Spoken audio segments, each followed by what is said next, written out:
Did you know that just a thin layer of dust on your solar panel can reduce its efficiency by up to 20 to 30%? And if you don't clean it regularly, you are literally losing free electricity every single day. So today, I built a fully automatic solar panel cleaning system that runs using the same solar energy, and you can control it wirelessly from your phone. So let's get started.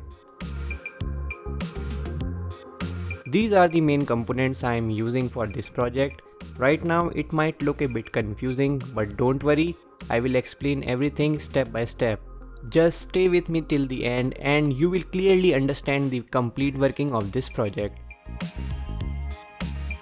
So I am just using this MDF board and I have pasted this color sheet on top. That just for looks, that's it. Nothing fancy, just to keep everything a little away from water. Now take this 7.4 volt battery and this long peel off wire. I am attaching this wire right to the middle of the battery because we need that point for the charging circuit. Just hold it properly and solder it. Make it solid, don't leave it loose because later if this moves even a little, it's going to create problems and we don't want that. This is the 2S 20 ampere BMS. And this part is very important for safety. It protects the battery from overcharging, over discharging, short circuit, and it also balances both cells so nothing goes out of control. Now take that middle wire from the battery and solder it to the 4.2 volt pad of the BMS. After that, solder the negative wire to the 0 volt pad and the positive wire to 8.4 volt pad. I have already cut and joined these jumper wires in the set of 3 so we can easily take power from the BMS. So now attach these black wires on negative side and these colorful ones on the positive side. Alright, let's check the voltage. As you can see, it's showing around 7.9 volts. That means the battery is charged properly and the BMS is working perfectly fine. This is the TP5100 module. It makes sure the battery charges safely and when the battery is full, it just stops automatically. To connect this, just peel off any two wires from the negative and positive side of the BMS. Now attach those two wires to the output side of the TP5100 module. Red wire is positive, black wire is negative, same thing here. Also short this set pad on the TP5100 module so it becomes a 2-cell charging module. Now this is the MT3608 boost converter.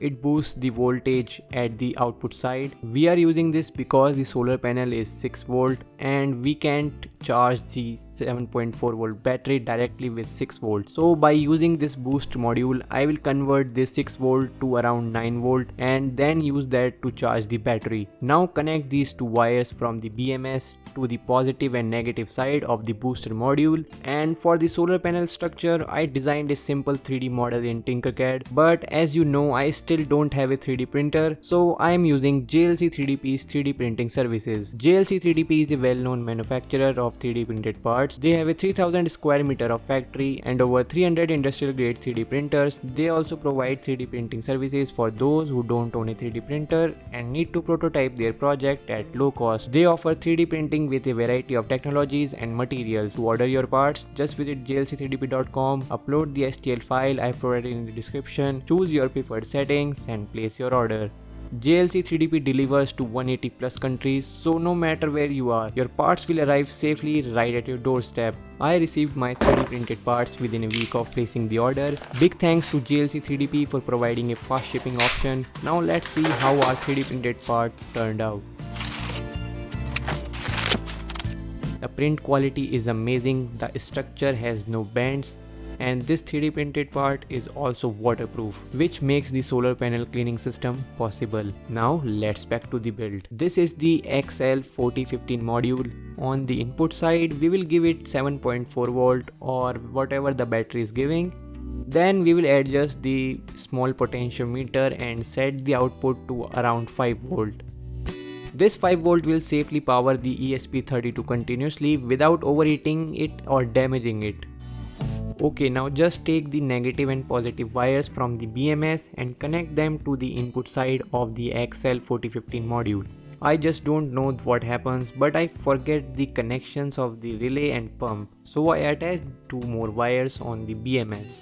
Now to turn off the circuit, I am just using this wire piece to temporarily disconnect the power. It's not professional, but this will work.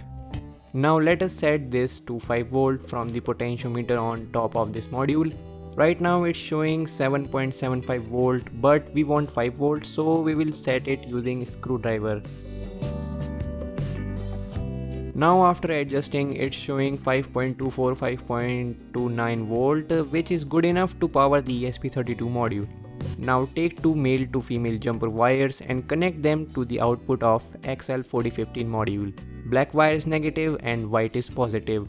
I don't even know what this thing is called, maybe some foam piece, got it from JLC 3DB box. Stick double tape on both sides and just slap it there. Now connect the XL output to Vin and GND of ESP32. It's working guys, like the video if you are still watching. Connect one jumper wire to 3.3V, another to ground and one more to D23 for relay signal.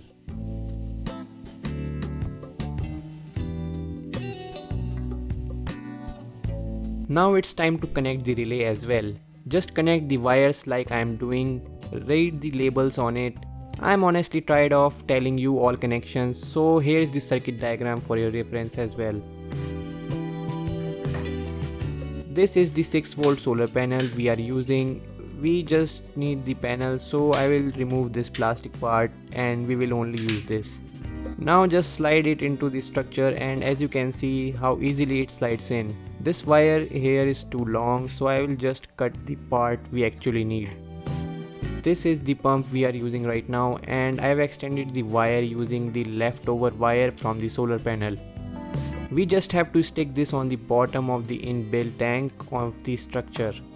Also connect the pipe to both ends.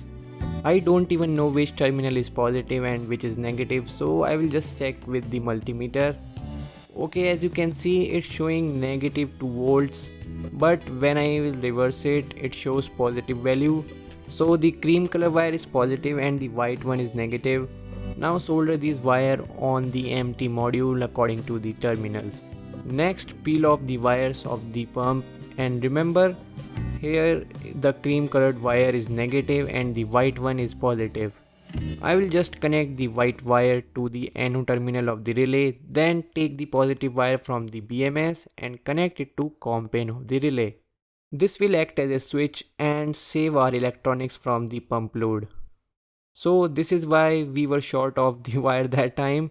I accidentally connected the output from the booster to the BMS directly. It would not cause any issues, but it's not technically correct. So we will just cut those wires from the BMS and connect them to the input of TP5100 module. And as you can see, the battery started charging from my room lights. See that red LED on module?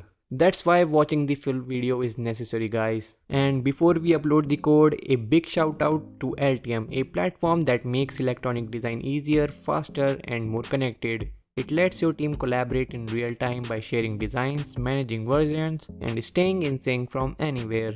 And for students, they have the Altium Student Lab. Just sign up with your university email for free access to step-by-step PCB courses and industry-recognized certifications that prepares you for real-world roles and help you stand out in job opportunities. Hit the link in the description and start building your future with Altium. Now let's upload the code to the ESP32. Connect the micro USB cable from your laptop to ESP32. Then open the Arduino IDE. This is the code we have to upload. It already has the inbuilt ESP32 web server code. Here you just need to enter your Wi-Fi name and password. These are some libraries you need to install from the library manager section. But before that, go to File, then Preferences. You have to paste 2 or 3 links there for the board and libraries.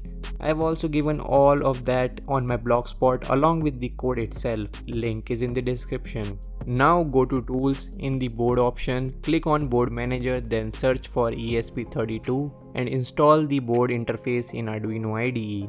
I have already installed it, so I will just select my ESP32 dev module and the correct COM port. Now simply click on upload. It will take a while to compile and upload because the code is a bit long here. Okay, it's successfully uploaded. Now go to serial monitor and select this baud rate. Then press the boot or EN button on the ESP32 to get your personalized web address. Remember this address. Now remove our temporary switch from here. In your phone, open any browser. Here I am using Chrome. Then type the web address from the serial monitor that we get from there. And this is the web page. I honestly don't know if this will work or not. I am trying this for the first time. Oh, it's working. The relay is on. And below we can see the timer as well. Now let's run it for 5 seconds. Yeah, it's working perfectly. Guys, if you like my work, please do subscribe as well. Now fill up the water tank in our inbuilt structure. This can hold almost 2 liters of water. So guys, we are adding something more to make this project a bit sustainable. I bought some soil and some plants to place at the water outlet, so we can just use wastewater to grow plants as well. How sustainable our project is. So guys, we are all set to test it. Here is our control unit and the solar panel. The plants are ready, the water tank is filled up. Now it's time to test.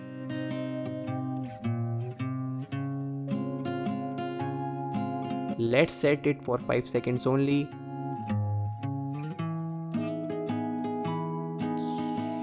Oh, it's working. It's literally working, guys. Although the plant bucket is a bit small to hold all this water, and that's why the water is all over my table. Let's keep this control unit away from the water. I think we should test this outside. So we are outside right now. I have placed the control unit on the top of a bucket to keep it safe from water, and the solar panel is also charging the battery at the same time. As you can see, red light on it.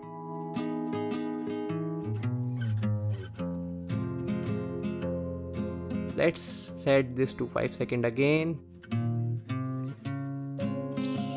Whoa, it's working perfectly. Although water is coming out from the sides, I will fix this in 3D model before uploading the video, so the water stays inside the panel area only. So I hope you liked this video. If yes, then hit the like button, subscribe to the channel, and I will see you in the next one. Till then, peace out.